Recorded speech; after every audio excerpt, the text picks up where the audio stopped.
እንዲባርክ ጋብዛለሁ። አልልናል ሁላችንም በጸሎት መንፈስ እንሆናለን። ሃሌሉያ።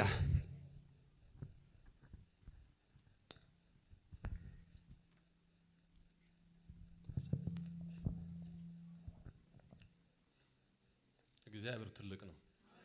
እግዚአብሔር ትልቅ ነው። ዛሬ የምናከብረው በዓል ለኛ ደስታ ነው። ግን ማርያምና ኢየሱስ ክርስቶስ ደስታ ላይ ናቸው። የት ነው የተወለደው ኢየሱስ ክርስቶስ? አዎ የደሃ ዕዳ የሚባል ታውቃላችሁ አይደለም? እዚህ ሀገር የደሃ ዕዳ የሚባል ደሃ መሆን ያቃተው ሰው ማለት ነው። የደሃ ዕዳ ማለት ከዛም ያነሰ ዝቅ ያለ ሰው ማለት ነው።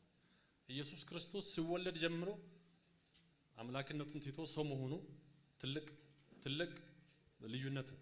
እኛ ምናልባትም ቤተክርስቲያን ውስጥ የሆነ ኮሚቴ ላይ ሆነን ተነስ ብንባል ምን ያህል ሊሰማን እንደሚችል ባለስልጣን የሆነው ሰው ደብዳቤ ቢደርስ የመነሳ ደብዳቤ ቢደርሰው እንዴት ሰማይና ምድር ሊጠቁርበት እንደሚችል አስቡበት በህይወታችሁ ውስጥ ማለት ነው።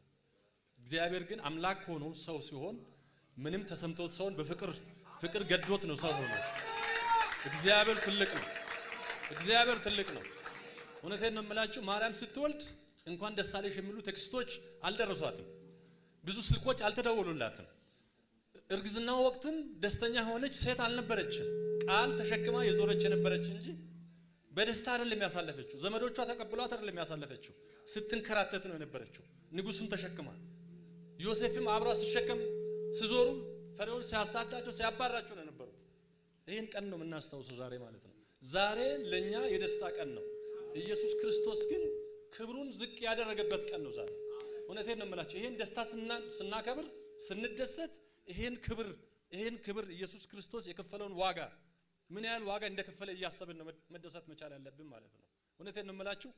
እግዚአብሔር ለኛ ነው ትልቁ ነገር ያደረገው በዛ ዓለም ላይ። ኢየሱስ ክርስቶስ ይሄን ሁሉ ክብር ትቶ ነው ወደ መሬት የመጣው። በረት ውስጥ የደሃ ዕዳ የሚወለድበት ቦታ ላይ ነውረኛ ቦታ ላይ ሲያድግም በክብር አይደለም ያደገው። አንዳንዴ ሲሰደድ ተሸክመው ሲሮጡ ሲደብቁት በእግር ሲሄድ አናጽ ቤት ሲያድግ በክብር ቤት አይደለም ያደገው። ንጉስ ቤት አይደለም ያደገው። የፈለገውን በልቶ ጠጥቶ አይደለም ያደገው ኢየሱስ ክርስቶስ። ባይዘ እዚህ ዓለም ላይ ካሉ ሰዎች ከሁሉም ዝቅ ያለውን ህይወት ነው ኖረው። ግን ያን የሆነው ንጉስ ሆኖ መምጣት ስላቃተው አይደለም። ሴፍ ወገቡ ላይ ታጥቆ መምጣት ይችላል። አንድ ሆኖ ዱብ ማለት ይችላል። እሳትም ይዞ መምጣት ይችላል። አዳልት ሰው ሆኖ ትልቅ ሰው ሆኖ የ40 ዓመት የ50 ዓመት የ33 ዓመት ሰው ሆኖ መወለድ ይችላል። ግን ለምን አደረገ ስትሉት እኛን ማስተማር ስላለበት የኛን ህይወት ማሳየት ስላለበት እንደዚህ ተወለደ ኢየሱስ ክርስቶስ።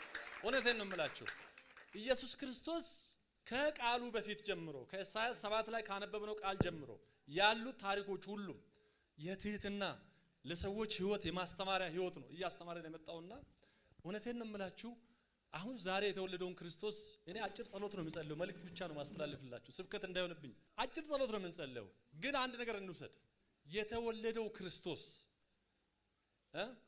ተጎሳቁሎ እንዳያድግ፣ የቀጨጨ እንዳይሆን፣ የደከመ እንዳይሆን፣ ኦኬ ከሌሎች ልጆች ያነሰ ፊዚካል ያለው ስታይ የሚያሳዝን ጎስቋላ እንዳይሆን ምን ማድረግ አለብን ማለት ነው?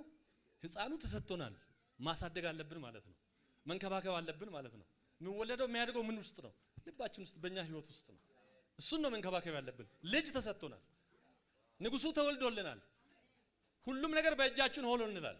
ግን አሁን ምን አለን? ይሄን ህፃን ተንከባክበን ማሳደግ፣ ይሄን ህፃን ተንከባክበን በጊዜው በአመቱ አንድ ጤነኛ ልጅ ማድረግ ያለበት ቦታ ላይ እያደገ እንዲሄድ የማድረግ ነገር ማድረግ አለብን ማለት ነው። እሱን ካልሆነ ችግር ነው የሚሆነው ማለት ነው። ደስታችን ሙሉ የሚሆነው በዚህ ሂደት ነው ማለት ነው።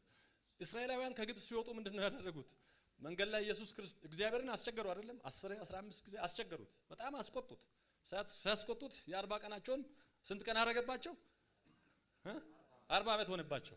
ስለዚህ ልጁ በትክክል እንዲያድግ የ40 ቀን የተወሰነለት ልጅ በ40 ቀን እንዲያድግ እንድናደርግ ሁላችንም ክርስቲያኖች እውነቴን ነው የምላችሁ የምናምን ጌታን የምናምን ሰዎች ደስታችን ሙሉ እንዲሆን በዚህ ህይወት ውስጥ ሆነን ክርስቶስን በውስጣችን እንድናሳድግ እያደገ የሚሄድ እያበበ የሚሄድ እየተገለጠ የሚሄድ እየከሳ እየደቀቀ የሚሄድ ሳይሆን በእኛ ውስጥ ክብሩ እየተገለጠ የሚሄድ ክርስቶስ እንዲሆን ሁላችንም በዚህ መንፈስ ሆነን እንጸልያለን። አምላካችን ሆይ ሰማይና ምድርን በቃል የፈጠርክ አሁን የምናያቸውን ታሪኮች የውልደትንም የሞትንም ስትሞትም ስትወለድም በክብር አይደለም አንተ የተወለድከው፣ በክብርም አይደለም የሞትከው። የሌቦች ሁሉ ቀንደኛ ሌባ መስለ። ሁሉም ሌቦች አይደለም መስቀል ላይ ሲሰቀሉ የነበሩት፣ ቀንደኛ ሌቦች።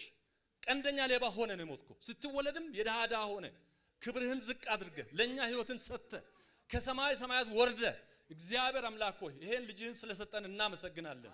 ለኛ መዳን ስለሆነልን እናመሰግናለን። ለኛ ብለ ለከፈልከው ዋጋ ጌታ ሆይ እኛንም አበርታን፣ እኛንም እርዳን።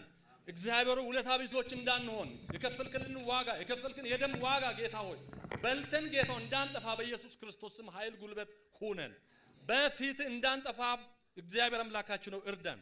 ልጁ የተወለደው ጌታው በኢየሱስ ክርስቶስ ስም በናዝሬቱ በኢየሱስ ክርስቶስ ስም በትክክለኛው ሰዓት በትክክለኛው መንፈስ በትክክለኛው ማንነት ይደግልን። ይሄን ስለምታደርግ እናመሰግናለን። ክብር ምስጋና ላንተ ብቻ ይሁን። አሜን።